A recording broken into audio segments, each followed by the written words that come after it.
This next question might ruffle some feathers. Hey, let me stop being rude. How you doing? How's your day going? Did you do something for yourself? Like, did you get a drink of water or something? You know what? I was like, maybe I should like start pulling cards before I do these episodes. Today's question, I'm gonna pull a card.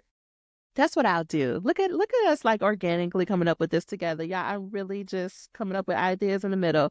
Okay, so let me read today's question. Why do I secretly resent my clients? I love my clients, at least I think I do, but sometimes when they email me with another question or ask for more of my time, I feel this bitterness rise up in me. I feel like such a horrible person for thinking this, but it's likely they take and take, and I have nothing left for myself. What does it mean if I secretly resent the people I work so hard to serve? Yeah, I'm gonna also use a controversial example while I pull these cards. You know what this makes me think about? Taylor Swift and her fans.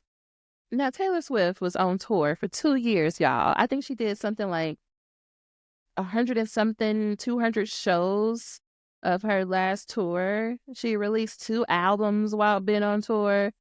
And do you know the whole time her fans were over here like, she's going to release the next one and looking for all these Easter eggs. And I was like, how much more does she have to do? Okay, she done gave y'all a whole two-year tour, books and CDs and Easter eggs and gifts and things to buy. And y'all still come out more. You still talking about it's not enough? Like, girl, this is too much. I'm like, her fans hate her. And I hear people talk about this too in business where they're like, do people, they just want to take and take and take. Anyway, so the 2 cards that came up was 6 of Cups reverse and 5 of Diamonds, which is deck I'm using, which is 5 of Pentacles reverse. 6 of Cups reverse is like nostalgia, looking back in the past, right? The 5 of Pentacles upright is usually depicted by like these 2 people who are a little injured, broken down. They don't have any money, but they're outside the church and they could get support from the church, but they feel like it's pity. When this is reversed, it makes me think about like they're coming out of it. They did take the help, but they feel resentful about it. People say this is not real. These 2 cards perfectly go with this question. Okay, what do I want to say? I'm thinking. When I think back to the times where I start to feel resentful or bitter towards clients, there's a few things that are usually happening. The main thing that's happening is I'm not taking care of myself, that I'm usually just working around the clock and I'm not sleeping well. I'm not eating food properly. I'm not moving my body. I'm not journaling. I'm not connecting with loved ones. I'm not taking any time off. I'm not doing anything that I enjoy doing. And so then it becomes where it feels like I'm constantly showing up and I'm sacrificing and I'm doing all these things and people don't even notice, which is a trigger for me, especially going back into childhood, like it's a trigger. And then it's like, no matter how much I show up and do a little whatever, it's like they keep asking for more and more and more. Usually it's because I'm not taking care of myself. So I will ask you to check in with yourself. How well are you taking care of yourself? How well are you focusing on what you need? And when I think about the 5 of Diamonds or Pentacles, I think about, are you accepting the help that's available to you? Because most likely people are like, let me know if I can help you. Like people will tell me that, like, let me know if I can help you, if there's anything I could do. But my brain would be like, in order for me to tell you how to help me and explain it and break it down, before I do all of that, I might as well just do it myself, because I was so in the weeds of things that I was like, it would just go faster if I just do it. But what I didn't realize was, yeah, it might feel like it's helpful in the moment to go faster, but what about the long run? So are you accepting help? Are there people who could help you, but you feel some sort of shame about asking them? When you do ask people to help, and maybe you feel like they don't follow through in the way that you need, how clear are you being in your instructions and your delegation? How well are you telling them what to expect for the end outcome? That's a skill set, especially as you start bringing on team members and you start asking people to help you. it is helpful. You need to develop the skill of being very clear about, this is what I want, this is how I want you to do it, and this is what I want it to look like in the end. Please use AI to assist you in that, because that is a great use of it. Other things that come to mind, especially when I'm thinking about these two cards, is, do you like this business? Like, let's put the clients to the side for a minute. Do you like the work that you're doing? Do you like how you do your work? Like, beyond asking for help, do you like, I don't know if the episodes comes out before or after this, but I did an episode about somebody who was saying they wanted to walk away from their business. And I asked them, do you like it? Does this fill up your cup at all? Like, do you like the niche? Do you like the things? Something I notice when I'm training like new coaches for my dissertation business, especially, I like to get students who have gone through the Finish Your Dissertation Institute, and a lot of them, start right after they finish or right before they finish. And I tell each one of them, there's going to become a period in the next year that you're going to need to take a break.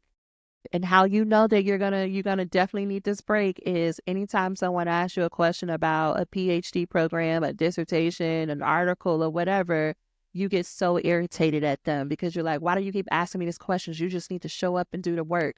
When you notice that you're taking that tone with people, you need a break. You're burnt out. Just go ahead and take a break. Because also what's happening that I find is that when you usually get to that point with people, it's because you recognize that the problem or the thing they think is a problem is not really a problem. They just need to go ahead and put the reps in. Like, they just need to do the work. They need to stop overthinking. They need to stop dabbling in perfectionism and procrastination. They just need to do the work, because it's not this big thing that they're making it. Like, when I go back to the dissertation, I'm like, if you just write if you wrote a shitty paragraph every day, that eventually, before you know it, like a matter of weeks, you will have a completed dissertation. But it's usually the students, like, it has to be good. And the moment I write it on the page, it has to be perfect or it's not worth it. It's because they're doing all of that. That's what's slowing them down. But if they really took the approach of, I'm going to take it step by step and I'm going to write a shitty paragraph every day and let their momentum build up, they will look up and be a whole doctor. I know that. And I will keep saying that to them, but they don't believe me. And there's a process that has to happen. So as a coach, you have to have room for that if you want to work with people. When bitterness and resentment comes up, it's usually because you're over it. Now, sometimes it's needing a break. Sometimes it's you've just completely outgrown your current level of clients and you need to work with a different level of client.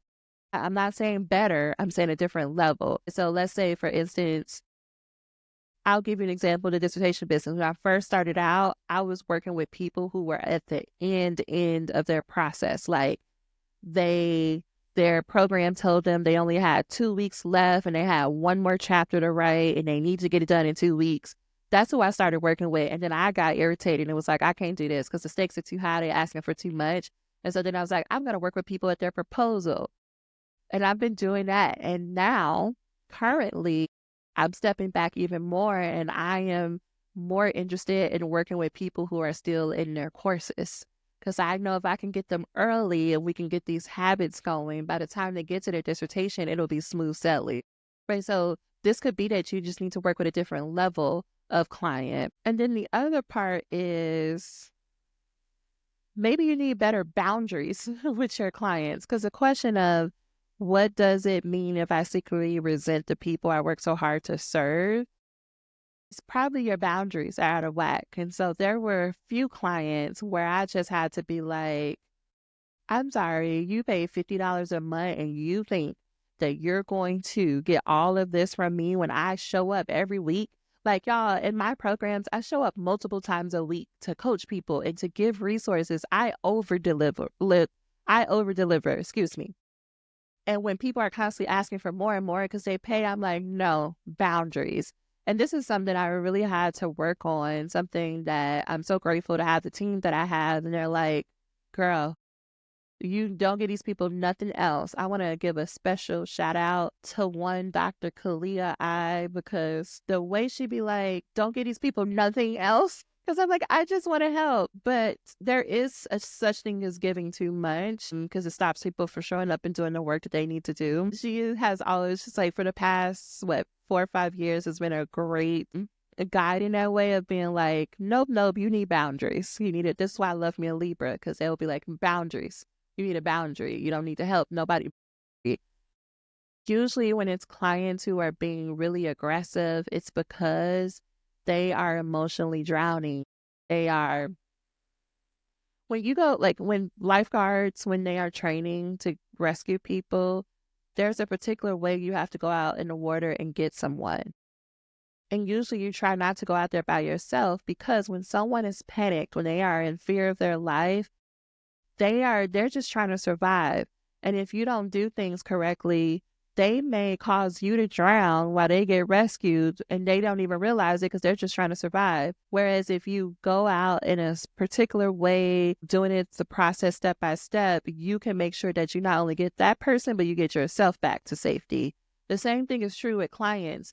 Your boundaries have to evolve with the growth of your business. And if your clients don't clearly know what to expect, so if you don't tell them in the beginning, hey, this is what it means to work with me. This is when we can have sessions. This is when I will be available to respond to your messages. This is the platform or the avenues you can reach out to me. This is what I won't be doing. This is what is not included in your package. When they do something that goes outside the boundaries of the term in which they agree to, it is, do you have a system or do you have the courage to be like, hey, I don't do this? Or do you let it slide while you deeply resent them? A lot of this about resenting people is because we're not being honest about the level of work and effort we're giving them, and the payoff what we're asking them to pay it's not matching the level of what we're giving. So I want you to look at that. So what did I say? Look at how well you're taking care of yourself, number one. Look at, what was the second one? Do you want this? Is this something you still want? I didn't miss my second point, but the third one is, do you need boundaries? It's going to come back to me. I'm sure somebody's yelling at the podcasting now, but so that is my answer for that. And let's pull another card to see what advice does the card give? And let me know, do y'all like me using the cards? We're going to try it out for a few episodes, but what advice for this person beyond what I shared? So we got the Star reverse and the Knight of Swords. I would often think about the Knight of Swords, especially reverse. You're just pissed. You're just going off on everybody. It's like a Kanye rant. So that's what I think about with this card. And then the Star card, it's like you need to give yourself permission. So what I would say is with these two cards, giving yourself permission to be you and giving yourself permission to be angry. This is something I tell people often. You need to make friends with anger. Anger is a primary emotion for a reason. And our ancestors, the reason why we made it out is because we let our anger work for us. But now, these days, people don't allow themselves to be angry. I'm not saying you need to go out and put your anger out on other people. I'm saying allow yourself to feel the anger. Anger will get you to respond and to act. But when you try to swallow it, not say what you really mean, that's when we start getting illnesses and resentment and all these things. Allow yourself to be angry. Allow yourself to rage on the page. And if you could say anything to these clients, what would you say? But say it on the page. Don't go telling them. Don't go writing an email to them.